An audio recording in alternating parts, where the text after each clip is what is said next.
কিছুমান মানুহে নিজৰ জীৱনটো কিমান মূল্যৱান সেই কথা অকণো ভাবি নাচায়। এখন সংসাৰ কৰাৰ পিছত জীৱনটো কেৱল নিজৰে হৈ নাথাকে।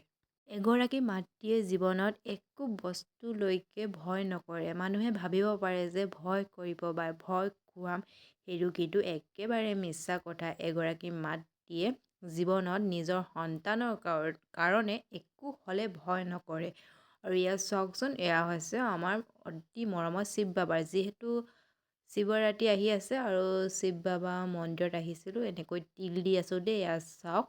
আৰু এনেকৈ ঢাকি থোৱা হৈছে কিয়নো মন্দিৰ ভাগত মানে ৰং কৰি থকা হৈছে, যিহেতু শিৱৰাত্ৰি আহি আছে।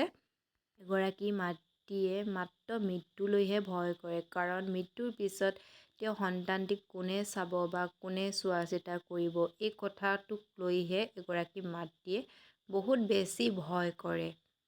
কিছুমান মাতৃয়ে নিজৰ সন্তানৰ কথা কেতিয়াও নাভাবে। সেইবোৰ মাতৃয়ে কেনেকৈ নিজৰ সন্তানক এৰি থাকিব পাৰে, মই সেইটোহে ভাবি মানে আচৰিত।